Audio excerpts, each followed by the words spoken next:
Hello, I'm Raj Krishna, and I interviewed at Unique IAS Study Circle. And my experience was quite good. Sir asked me very relevant questions and gave me very crucial feedbacks as well. The interview experience has made me more prepared for the final interview at UPSC, and so I would like to recommend it to everyone. Come in, please. Good morning, sir. Good morning, please. So you are Mr. Raj Krishna. Yes. Tell me something about yourself, Mr. Raj Krishna. So my name is Raj Krishna, and I am 24 years old. I was born in Patna, and I have completed my high schooling from Delhi Public School, Bokaro Steel City. I have done my graduation in chemical engineering from IIT Guwahati, and after that I have been preparing for civil services. My interests are breakdancing, podcasting, and building self-utility web applications. What are the missions and visions in your life, Mr. Krishna? Sir, my mission of life is to make this world a better place and have a significant impact on lives of the people around me. And the vision that I have with me is to make myself better every day from yesterday. So first one is your vision, I think, I suppose. It's a mission. That is a mission. Yes. To make the world a better world. Yes. How you want to make world a better world? So the problems that the world is facing, if in my capacity and capability I can contribute in resolving those problems, then the world can be a better place.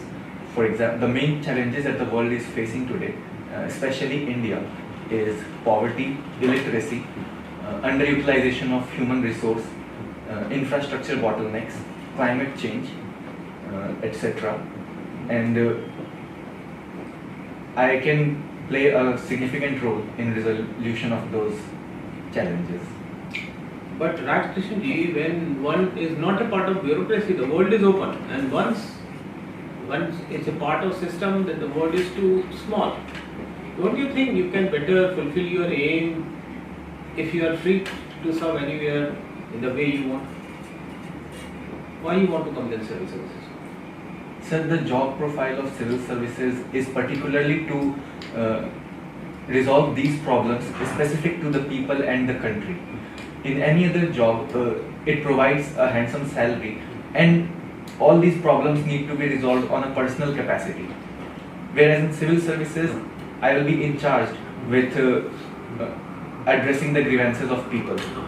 So that is my motivation. You will be working with a huge machinery that will be helping you. So that is the reason. Okay. What is the difference between good governance and good government? And if you want to make a better world, which strategy will adopt? So good government comprises of the people who are affectionate and compassionate with the people. Good government means the leaders are popular among the voters, and they gain their support. In good governance, it is slightly different, because governance is the tool that is used by government to make decisions for the welfare of people, and good governance specifically means those decisions are taken for the welfare of people. So what is the difference? So the difference is that good governance is a tool, whereas good government is an institution comprising of people. So which way you will go? Good governance or good government? So for a better world, good governance is more emphasized than good government. Why it is better? So because good governance will execute the tasks at hand. Good government may or may not take the good decisions for society, whereas good governance will definitely lead to welfare of society. In good governance, the size of the bureaucracy is minimum, and we get the ample support of the market, NGOs and the other factors. Yes, sir. Isn't it? Yes, sir. So it's more open-ended to walk. Definitely. ठीक है.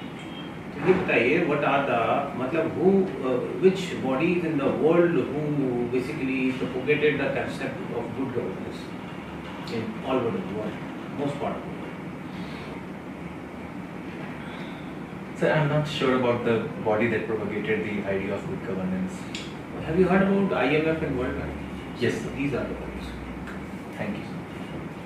What are the structural adjustment programs sometimes introduced by the IMF in different countries who have taken loan?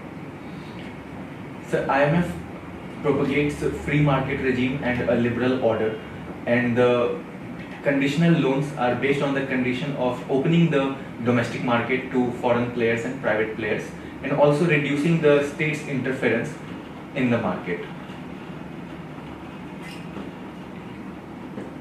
So you prefer to become a civil servant or a proactive civil servant? So I prefer to become a proactive civil What servant. is a proactive civil servant? So a proactive civil servant takes decisions based on a vision and by perceiving what will happen in future, whereas a civil servant can be reactive, which is to react to the situations that are emerging, and that may or may not be beneficial every time. Supposingly you are appointed as the district magistrate of Bokaro, what will be your top 3 priorities? So as a district magistrate of Bokaro, my top 3 priorities first will be human resource development of people in the Bokaro district by giving them adequate education and health facilities. Second will be infrastructure development in Bokaro by building connectivity and other necessary infrastructure such as public utilities and electricity connections. And thirdly will be to ease the governance in the district so that people are able to approach the offices and the officials with easy capacity. So being a budding IIT, BTech from IIT, how you will apply your specialized knowledge of BTech in administration? What innovation you can do in that? Yeah. Yes. So chemical engineering specifically teaches to upscale a laboratory chemical reaction at industrial level, and administration is also about upscaling the processes that academicians and scholars talk about in the real life. Basically, governance on the ground is more of upscaling. So chemical engineering provides for risk hedging and risk assessment of a situation, and that will be handy in administration as well. Also, other than chemical engineering, I have delved during my bachelor's into other problem solving and analytical skills, and that will help me to innovate on the ground as per the circumstances. What is cloud computing, and how, being a BTech engineer, how will you apply cloud engineering in the better administration, a welfare-oriented administration? So cloud computing involves the tasks of computing on a cloud server and not on the local database. So cloud computing uses the computing facilities that are hosted somewhere in the other part of the world, but allows the results of those computations to be used in the local sphere. In governance, cloud computing can have multifaceted benefits because all the documents of the government can be uploaded on cloud server and they will be accessible to all across the office, across the desk, and even to the people. The public service delivery and especially the information dissemination part can be eased by cloud computing. Also, we can take the inputs of people about the governance program via cloud computing. So are there administrators who are using cloud computing in administration? If yes, so give me certain examples of cloud computing in administration. So many government schemes use cloud computing. There is Meghdoot, there is Geo Manrega, which is geotagging of the Manrega assets,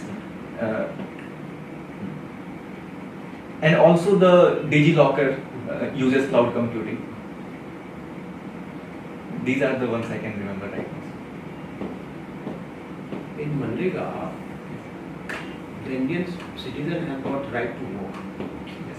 So currently, what is the difference of the status between right to vote and right to education in India? So right to education has been provided in the Constitution under Article 21A by the 86th Amendment Act, and right to work is a legal right which is provided by the Manrega Act. So that is the basic difference between the two. Are these two rights also enshrined in our directive principles as directions to the state? Yes, the right to education and livelihood both are enshrined in directive So, principles. Mr. Krishna, Raj Krishna, what is the reason कि if one directive has become a constitutional right, another a statutory right? Why it is so? So this divergence can be attributed to the capacity of the state and the backwardness among people. Education has become a primary requirement for development of the country, and it was moved to the core of fundamental rights. Whereas right to livelihood, it is tough for the state exchequer to execute this right on ground for the large population of India, and that is why it still remains as a legal right. Okay, correct. Mr. Raj Krishna, in public administration, do you think public is more important or administration is more important? So public administration is tasked with executing the tasks or implementing the programs for the welfare of the public. So the public is the primary recipient and is the most important in public administration. So according to you, public should be the focus in public administration rather than the administration. Yes. What is administration? So administration involves a complex decision making regarding the state resources and the programs of the state that are to be implemented for the people. So what is the difference between administration and management? So the basic difference lies in vision. Management is just executing a task at hand, whereas administration involves executing a task with a greater vision of serving the people and helping the society.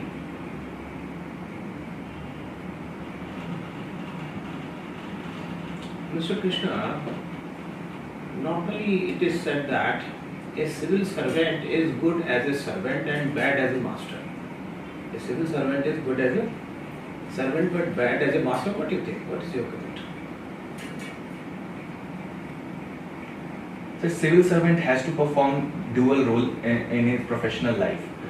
In some aspects he is a servant where he is serving the public at hand, and in some aspects he is the master where he has to execute the programs, being at the supervisor or at the managerial level. Some are able to perform both the tasks at hand very skillfully. In some there may be lacking in one of the two, but that cannot be said as a blanket statement for all civil servants. But on the whole, even if he is having a master capacity, he should always behave like as if he has to serve the country. Definitely. So tell me any three specialties of Patna. So three specialities of Patna. First can be, it is an education hub for the whole of Bihar, Jharkhand region. Second is the large number of flyovers and bridges constructed in the city that have eased the transportation and mobility around the city. And third is the expansive development of Patna, encompassing the neighboring regions of Behta, Danapur and others, and it is emerging as an urban conglomerate. What are the historical importance of Patna? Yes, Patna is a very historically rich city and a heritage city. It was established by Ajat-Shatru of Haryanka dynasty, and the capital city was shifted by Udayin, son of Ajat-Shatru. There is also a mythological king Putraka who created the Patli city after his wife and later named it Patliputra. There is a Shakti Peeth in Patna of Patan Devi, which is very holy to all the religions. It also has one of the 5 Takht of Sikh religion, that is the birthplace of Shri Guru Gobind Singh. Apart from these, it is also holy to Jain religion, as nearby is Pavapuri, where Shri Mahavir achieved his nirvana. Historically also Patna has been a center of education and learning, and there is a famous Patna silk which was its prime attraction during the 19th-20th century. Mr. Krishna, what is the reason at one time Patna was one of the most powerful place in the country, but now it is not so? What could be the reasons? So Patna was the most powerful during the ancient times, especially up to the Gupta period, till the end of Gupta period. But after Gupta period, Kannauj became the seat of power, and the importance of Patna reduced. In the medieval century, the status of Patna was reduced further with the attacks by Bakhtiyar Khilji and other invaders, and Delhi became the prime capital. So the reason behind such decline can be attributed to the stagnation of trade and erosion of education and learning facilities. The Nalanda University or Mahavihara was attacked by Bakhtiyar Khilji, and that caused a huge loss in the literary society around the region. So the stagnation of education is the prime reason.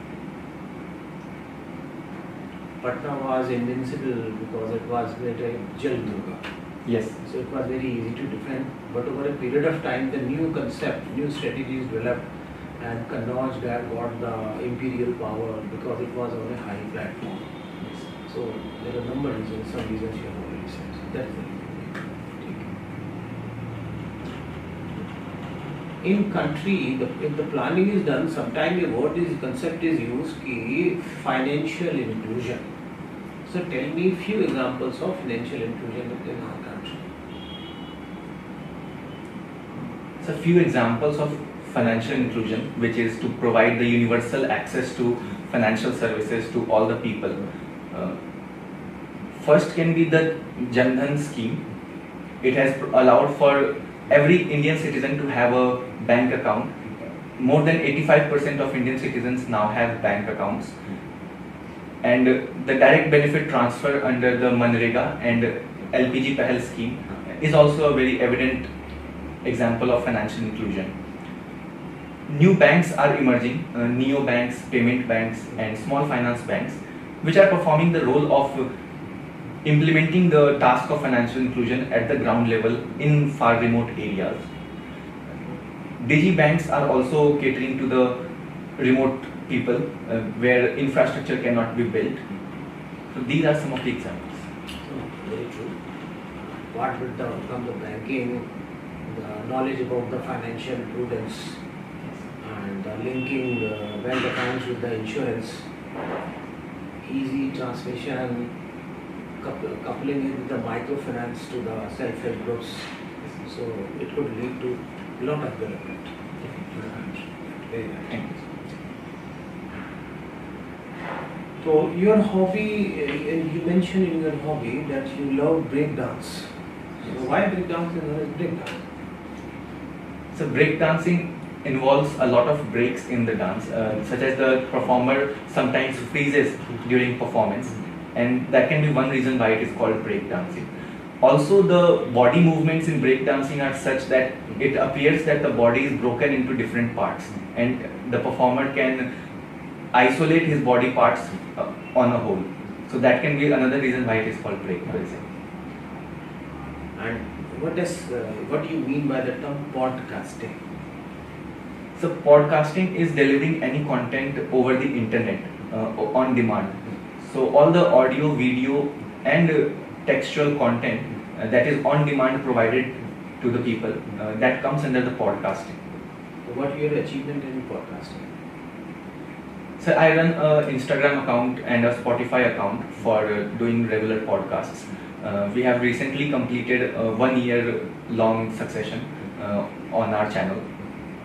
It has run since its origin around 64 episodes. Along with the growing of internet and access to mobile, the cyber crimes are also upcoming as a challenge. So if you become an administration, how you will apply your technological knowledge in administration in order to lower down and reduce the rates of the cybercrime? So the main reason why cybercrime occurs is unawareness and cyber illiteracy among the people, and who are more vulnerable to such crimes and criminals. So first step in preventing cyber crimes should be sensitization and awareness of the people. Second can be a grievance redressal mechanism instituted so that people can seek help in the event that they are trapped in such cyber crimes. Apart from these two, regular monitoring of the cyber spaces and catering to the needs of people by evolving tailor-made policies and schemes for addressing their cyber grievances. So what are the authorities in India which particularly deal with the cybercrime? So main authorities that deal with cybercrime in India are CERT-IN, that is Computer Emergency Response Team India, National Critical Information Infrastructure Protection Authority. Apart from these, there are cyber swachhta kendras that are help to aware people about cyber security. Kerala has launched innovative cyber dome institution which deals with cyber crimes. These are some that I can recall right now.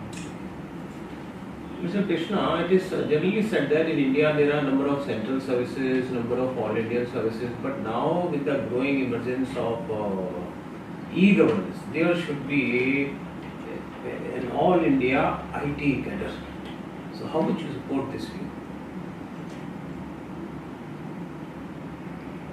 So with the e-governance becoming an important aspect of governance, and it has also transformed governance by infusing transparency and accountability by design. The risks of cybercrime on governance institutions is also increasing because of penetration of internet.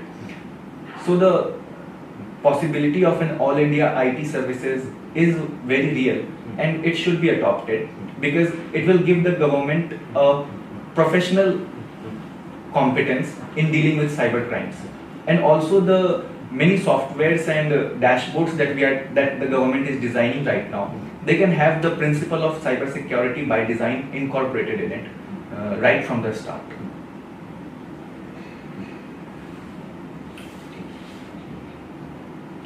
And self-utility web applications. So tell me something about self-utility web applications. So it is a hobby that I engendered during my preparation phase only. And whatever problems I face during the preparation or in day-to-day life, I try to solve it by using technology. So it started first with making an alarm clock that can definitely wake me up because I want to have a control over my sleep regime. And so I used an Arduino and a motor to develop a scheme where at a specific set time there will be a fall of water glass on my face and it will definitely wake me up. Secondly, we need to study a lot of PDFs during this preparation, and to make the efficient notes out of it, I created a tool where I can just upload the highlighted PDF and all the highlighted portions get copied into a separate note. So next time all I have to do is read the shortened version of those PDFs. Also I have created a Telegram bot where I can track the prices of cryptocurrencies which are interested to me as of now. So that helps me in forecasting the fall or rise in cryptocurrency. Do you invest in cryptocurrency? Yes, sir, I have invested in cryptocurrency. So without knowing that there is no guarantee, how the idea come to invest in that particular thing which has no backing? So it is true that cryptocurrencies have no legal backing and also they have no core assets underlying. But the recent phenomena of giving exponential rates and an attractive investment asset that has attracted me to invest in cryptocurrency. So what is the stand of Government of India and RBI on cryptocurrency and digital currency? So Government of India and RBI previously banned the trading of cryptocurrencies, but in 2020 that ban was removed, and after that only I started investing in cryptocurrencies. And both the institutions support digital currencies which are backed by government or have any underlying asset. So, the government of India, does it find cryptocurrency to be legal in India? So cryptocurrencies are not illegal in India as of now. That is their status. They cannot be. They are also legal because government has instituted a tax on their trading. So when they are not regarded as legal, so how government has taken out a mechanism to tax on cryptocurrency? So the crypto exchanges in India, they are linked with PAN cards and they have all the KYC done by the user. So the government can track the cryptocurrency payments and also the amounts that they have received through the exchange in their account, and that is how government is realizing the possibility of taxing them. The government of India, although does not recognize cryptocurrency as a currency, but whatever earnings are there, government of India regarded as an asset. So government of India can tax on an asset. Yes. So this is how the dual kind of status and the taxes on the assets which one creates through investment in the cryptocurrency. Thank you. Do you invest in exchange traded funds, ETFs? So I have very limited resources with me as a student, so currently I am not in a position to. So what is the difference between a mutual fund and an ETF? So an ETF involves mainly government assets, the public sector undertakings that the government is willing to disinvest. Those shares are put into a basket and their ETFs are traded on the stock exchange. In a mutual fund, there is a private fund manager which has a basket of companies' shares in its holdings, and they invest the people's money into those companies' holdings. Both are similar in the fundamental idea that both are a basket of currencies and both are tradable on the stock exchange. The composition of holdings is what makes the difference. So you mean to say that both are having a basket of shares? Yes. Basket of shares. But what you said, what I heard, the ETF consists of the public sector shares? Yes, sir. Doesn't it have the private shares? Sir, the Bharat 22 ETF which was launched. Number of ETFs, even private ETFs also. Yes, sir. There can be any kind of ETFs. Definitely. In mutual fund, the rate is decided just once in a day. Whereas in ETF, one can do the buying and selling any moment if the share market is open. So this is the fundamental difference. In mutual fund, just once in a day. The rate is decided at that time only it is understood that transaction will take place. Even if you put an order before. When in ETF, it's a ongoing phenomena till the exchange is on and off between that. Right? Thank you. So currently, a Prime Minister visited India. So what were the outcomes of first day visit?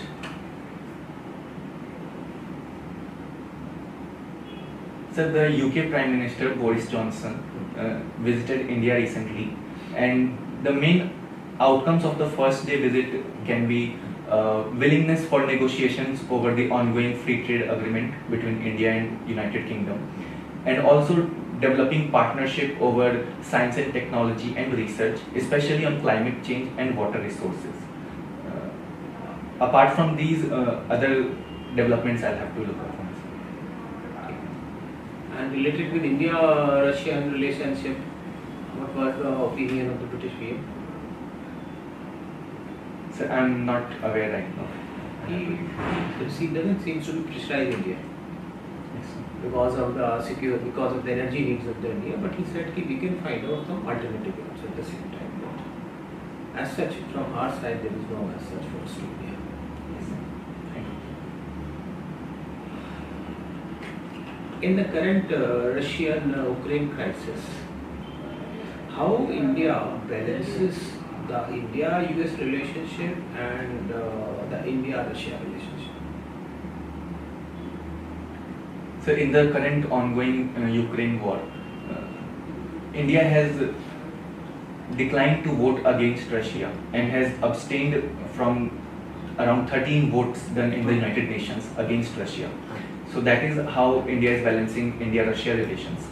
And with India-US relations, India has been condemning the war and condemning the violence perpetuated.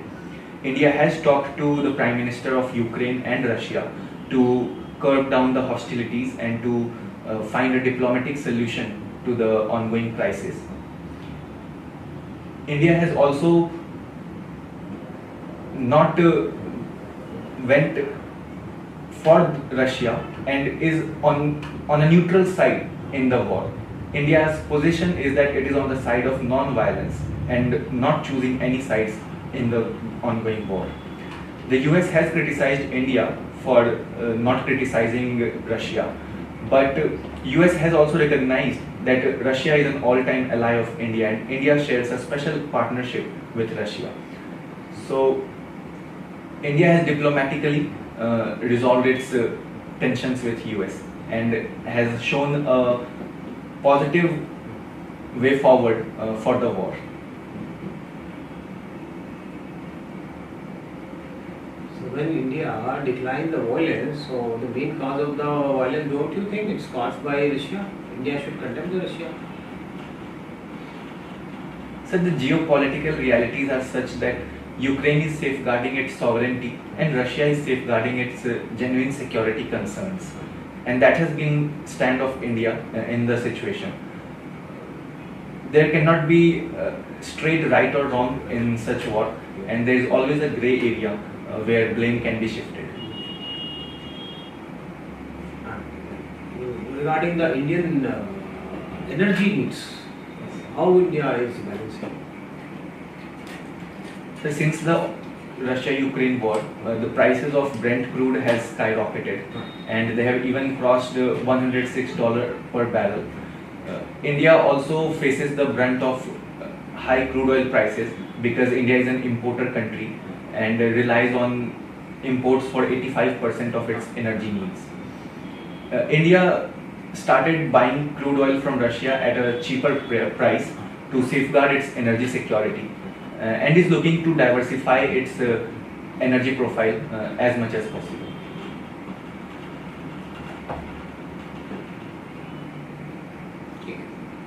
What is OPEC Plus? So OPEC Plus is a culmination of countries of OPEC and other countries such as Russia and Mexico. OPEC Plus started functioning in the early 2000s and they have tried to suppress the production of oil and raising the oil prices in the international market, thus generating more profits for the oil producer countries.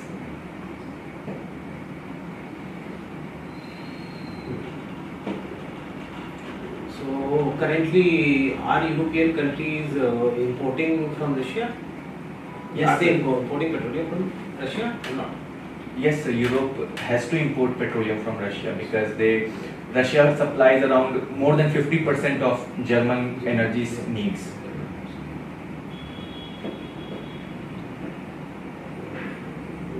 America has the world's largest petroleum resources. Even then, America imports petroleum, and sometimes America imports petroleum from Russia. What could be the reason for this? So crude oil has become a strategic asset, and to exhaust all its production capabilities in the short term will not be a far-sighted move. And also the prices of imports might be cheaper for US than to start drilling and generate internal resources. So US is hedging its internal resources against a future crisis, and right now it is availing the easier import that is available. Very cheap. Yes.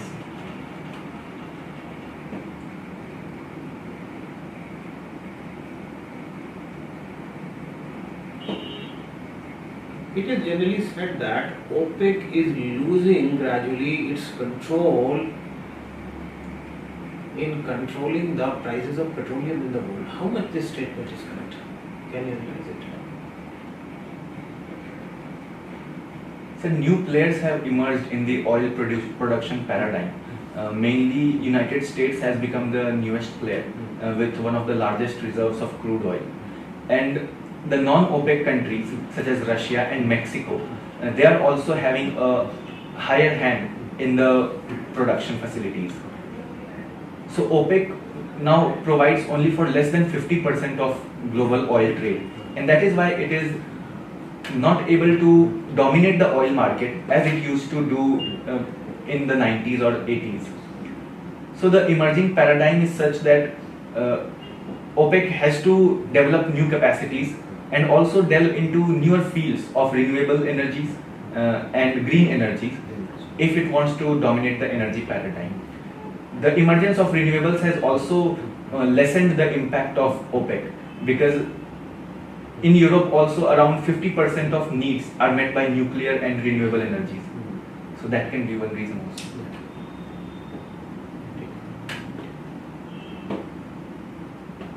Mr. Krishna, it is generally believed that civil services, a civil servant should be an instrument of change.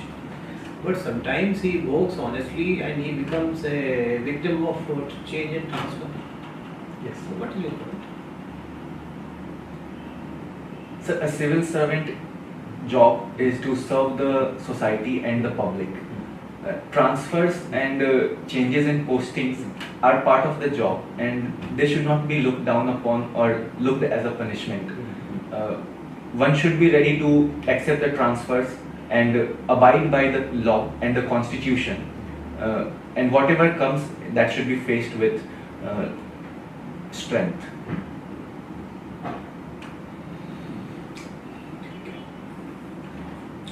Can you highlight the main events of Indian War of Independence? Any 5 events from 1940 to 1947? Any 5 major events Yes, sir. related with Indian national? Yes, sir. So first event will be Ramgarh session of 1940, where it was decided that a war needs to be waged against the imperial powers, but the timing and the conditions of the war was left over to Mahatma Gandhi. And in the same Ramgarh session, Subhash Chandra Bose organized an anti-compromise conference where he talked about waging a global war against the imperial powers worldwide. So that can be first major event. Second will be the August offer from Lord Linlithgow, the then General Governor of India. The August offer talked about giving dominion status to India explicitly. Next will be the Quit India movement of 1942, started on 8th August. It was a leaderless movement, and the masses, they showed the British that they are not ready to be governed by foreign power now. Third will be the Imphal campaign of Indian National Army, which threatened British very much and destabilized their hegemony over Indian Army as well. Fourth can be the Cabinet Mission Plan, which formed the foundation of Constituent Assembly and also the future of India. And fifth can be the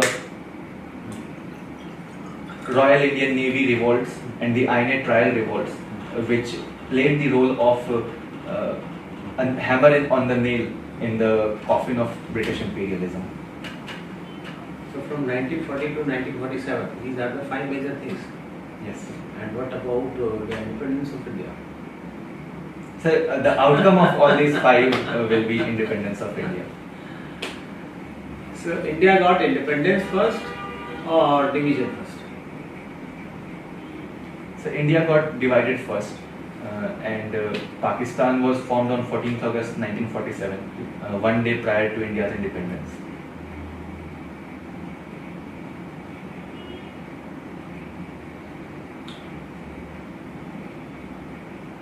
Was the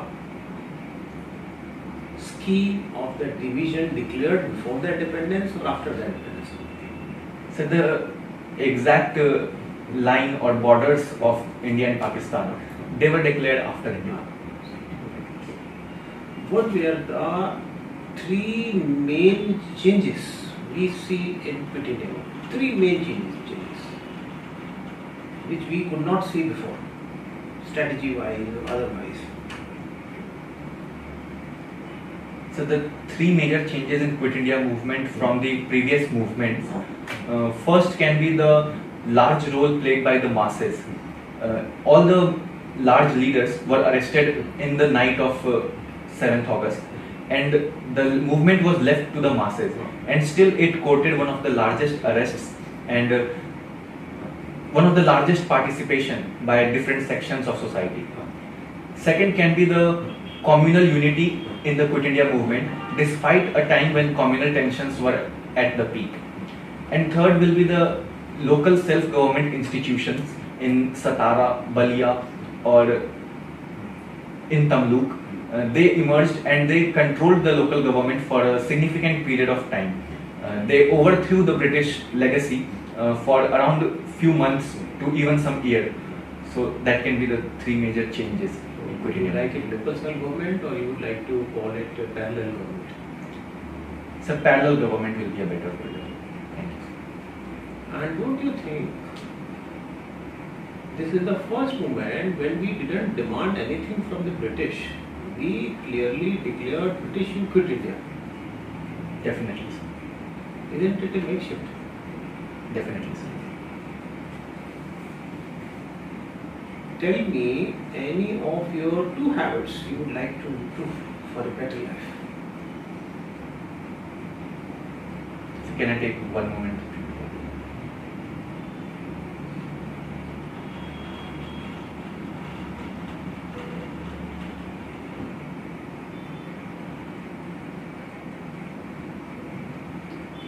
So 2 habits that I would like to improve in myself. First will be the ability to multitasking efficiently. Right now, I try to focus all my energy on the task at hand and not to the other tasks that are also there. So first will be to improve multitasking, and second will be to incorporate health and focus on food in my daily life. That sometimes gets left out in the scheme of things that I have to do. So these 2 I would like to improve in myself. And any 2 qualities, why you are a better candidate, why you should be selected? So there are many qualities of why I should be selected. Any 2 of them. First will be rationality and objectivity. I try to listen to both sides of the issue and come to a solution by solving the root cause behind the issue. And second will be commitment to public service.